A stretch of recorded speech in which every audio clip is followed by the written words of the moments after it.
everyone, thanks so much for tuning in for another live feed talk here featuring the Arctic wolves. I first just want to acknowledge that the BC Wildlife Park sits on Secwepemc First Nation territory. And without further ado, my name is Melanie and I am a zookeeper here at the BC Wildlife Park, and this is my coworker Artis, and she's our senior zookeeper. So thanks again for tuning in. All right, hi everyone. So we're going to tell you a little bit about the Arctic wolves today. So we do have 3 wolves here in the background. We've just brought them onto their quarantine side, as we call it, because we're going to be actually going out into their main yard pretty soon.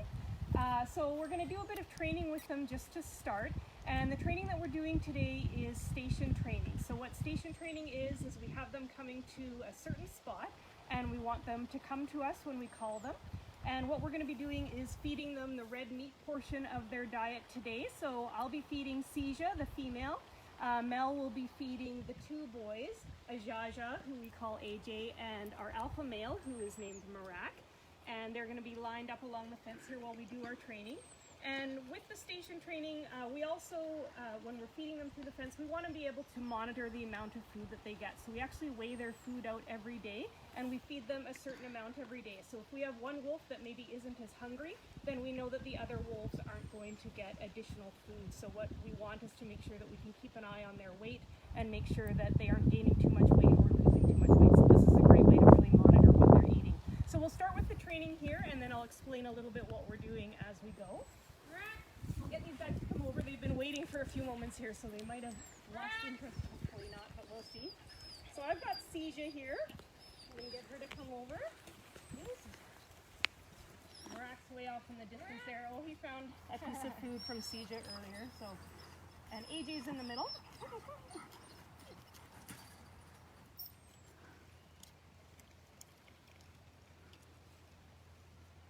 There we go. So Sija hasn't been super hungry lately. You can see she dropped her piece of red meat there. So what that means is we're going to just wait, and if she goes back to eat it, then I'll give her a bit more. If she doesn't eat it, then we're going to leave that, because if she keeps dropping them, then the boys are just going to eat them, and then they're going to end up putting on too much weight here. Their diet does fluctuate quite a bit throughout the year. They go through periods of time where they're hungry, and then other periods of time where they're not so hungry. So we really have to keep an eye on that, which is why we weigh their food out every day. With these guys, like I mentioned, they are Arctic wolves, and you can tell that they're Arctic wolves because of their white fur coat color here. They also have a thicker layer of fur. They grow 2 thick layers of fur to help keep them warm in those Arctic areas. And they actually have shorter ears and shorter legs. These guys are actually a subspecies of the gray wolf, and the gray wolf is the species of wolf that we do have in Canada here. So these guys are just a subspecies of that. So they do have a few different variations and adaptations based on where they live. So there we go, these boys are doing pretty good with their food. Sija still hasn't eaten her piece, so we'll just leave her. So some of the behaviors that you see them doing here, they do a target, which means they touch their nose either to our fist through the fence, or we also have a target pole that we sometimes use as well.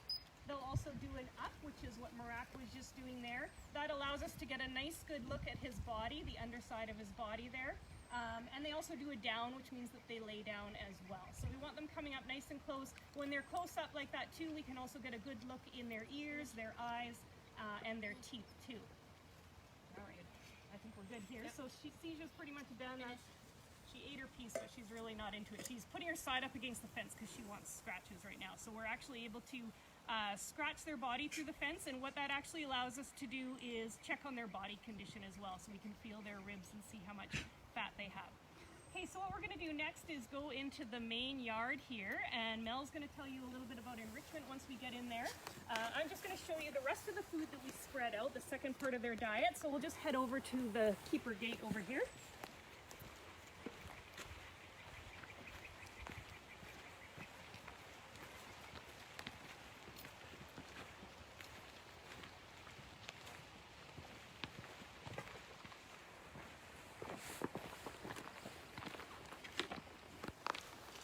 Okay, so I'll just show you what the rest of their diet is. So they got their red meat already. The rest of their diet is some meatballs. So this is actually canine diet, it's called, which is a zoo diet made up at the Toronto Zoo. It's basically just ground up red meat with vitamins and minerals added to it. So we get it in a bag. It kind of looks like just ground beef or like a raw meatloaf. And then we add dog kibble to it as well, just to make it a little bit crunchy for them. It also helps to clean their teeth a bit, and of course they like the taste of that. So what I'm gonna do is go out into the yard and spread their food around, and Mel's gonna tell you about some enrichment that we have for them, and we'll see inside their yard too. Hamilton's tuning in live too. All right, follow me, please. So I'm gonna let you guys know a little bit about enrichment. So enrichment is a super important part of all of our animals' lives here at the wildlife park. It can come in many different forms. So today what we're going to be doing is hiding some paper bags that we've filled with shavings from our llama that she peed on some shavings. So we're going to hide that for them. It's really smelly and really stinky. So naturally in the wild, a wolf's territory can be as large as 300 square kilometers. So that's a massive, massive area. And we want to make sure that we mimic different creatures that could have come through their territory that they may encounter. So what we're doing is just hiding some different scents throughout the enclosure to help them investigate and learn different things. So we're just going to put these in a couple different spots where we might be able to see them from the viewing platform. Watch your step here. There's lots of holes and don't step in any wolf. So these bags were actually painted during our Wildlights Festival this year by some awesome guests, so thank you very much for whoever did that. So we have other enrichment items scattered throughout. We've got this awesome basketball here that they like to pack around and carry. And we're going to head over this way while Artis is hiding their beat ball. And I'm going to take everyone and show you the wolf den that we have here. So naturally in the wild, Arctic wolves don't usually dig a full den because they live in such cold areas where the permafrost is that they can't actually dig right into the ground. So they, in the wild, would build their dens in rocky outcrops or in a cave, whereas these guys with the softer ground and the warmer temperatures, they were actually able to build a den. So it's actually something you can't really see from outside of the enclosure. So this is a super special thing that Julie's going to get to show us here. Here, the entrance into their den right here. Don't fall in, Julie. Or if you do, let us know what's in there. So it goes quite far down, and they come in and out of this hole here, which is pretty cool. And all three of the wolves can fit right in to that hole. So it does expand quite a bit as it goes into the hole, which is pretty neat. So wolves will dig their dens. They have their pups in there, and they spend daytime hours in their den sometimes, or they can escape from predators, or anytime they would just want to relax. So our wolves definitely do use their den quite often. All right, so Artis is going to take you guys out, have it hit all the meat balls, and I will let the wolves out to come and find everything. Right, so we're going to head out our truck gate here, so we'll go out to the viewing platform, which is where most people get to watch our wolves, and once Mel lets them out, we'll see them run around and try to find all their food.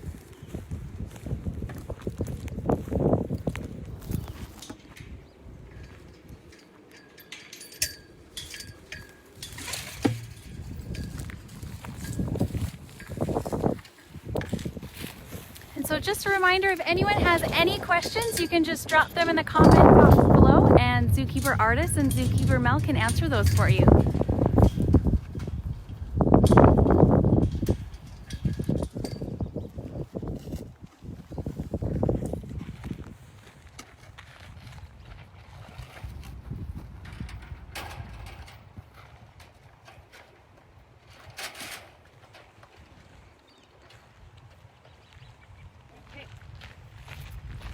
Head up to our viewing area here. So once we get up there and Julie's all ready with the camera, I'll radio Mel and she'll open the door for the wolves. Most of the time they run right out really quickly to try and find their food. Other times they just sort of stroll out. So we'll see what happens today. Artis, which one of the wolves is considered the alpha? Marak, our male, is the alpha, so he was actually on the far left when we were doing our training. You'll see him when he's running around out there. He's actually got a muddy patch on his bum right now. They were playing in the pond earlier, so they all had dirty feet. So he got a bit of mud on his back there too. So watch for that when they're out running around, and you'll see him out there trying to find some food. Okay, I'll just radio Mel here. Okay, Mel, we're ready. Okay, here they come.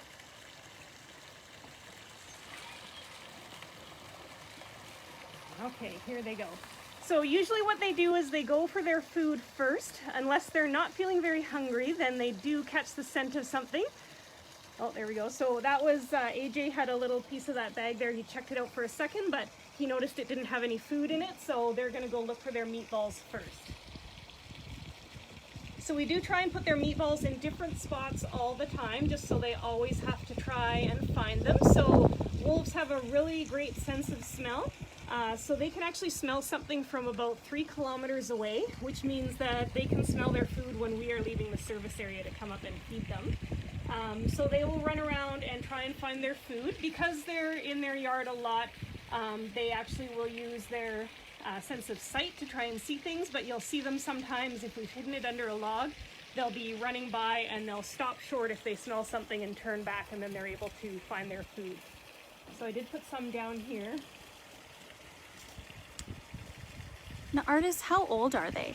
These guys are actually, they've got a birthday coming up. They are going to be 6 years old on May the 6th. So 6 on the 6th, so you guys keep that in mind. That's coming up pretty quick that these guys are turning 6 years old. I forgot to mention too where they're from. We had a couple questions about that when we posted this talk. So these guys are actually captive-born wolves. They're from a zoo in Quebec. They're from Park Safari Zoo, and they came here about 4 years ago. So they were about 2 years old when we got them, and we'll have them here for the rest of their lives. So they're going to be our guys here, and yeah, they adapted fairly well to living in a new space. And they're, yeah, like I mentioned, I don't know if I did mention that actually, that they are brothers and a sister. So they are a pack. Typically out in the wild, a wolf pack can be about 6 to 8 wolves on average. And it tends to be a family unit. So it's the alpha male will breed with his female, and typically they're the only ones in the pack that will breed.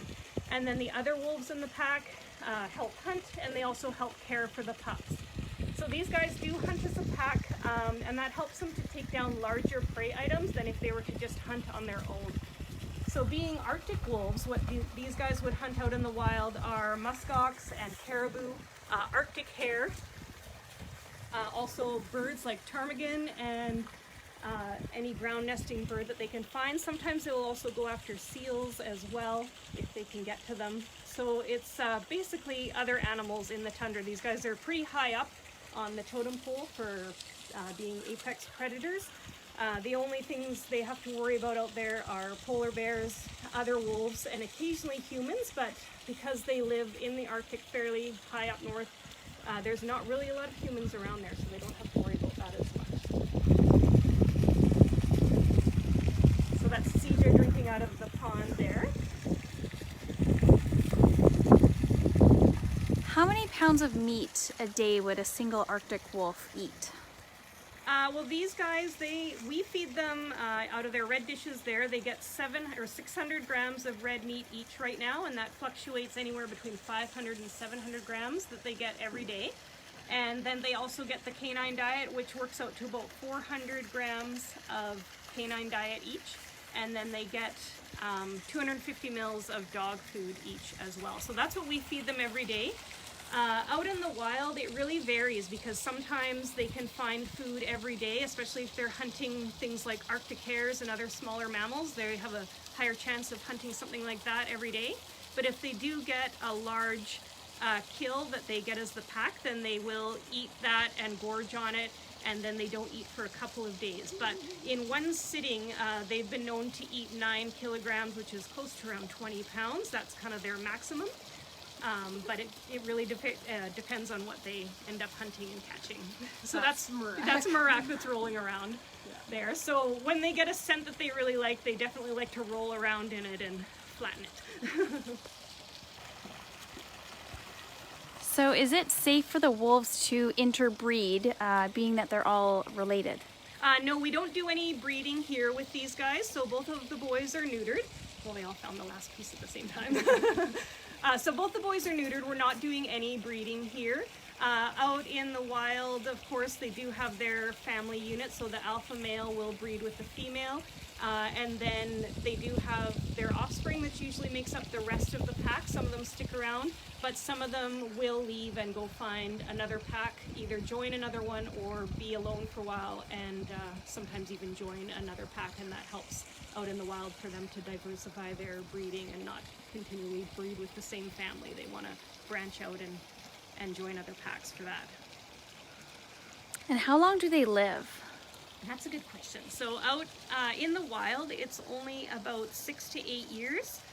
In captivity though, there have been records of them living up to 17 years in captivity. So they do have quite a bit of a longer lifespan, but on average it tends to be about the same as a large breed dog. So usually just before 10 or so out in the wild.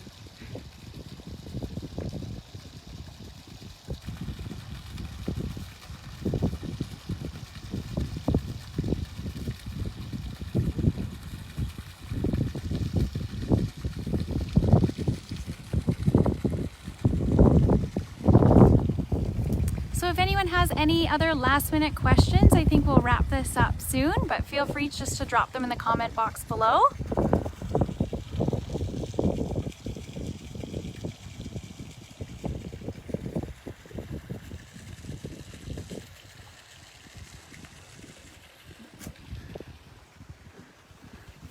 All right, so thank you guys very much for tuning in, and thank you so much to everyone that's made donations. I know with the news getting out in the media about us being closed and not getting the revenue that we normally would, a lot of people were really interested in that, have actually made quite a few donations to help us out.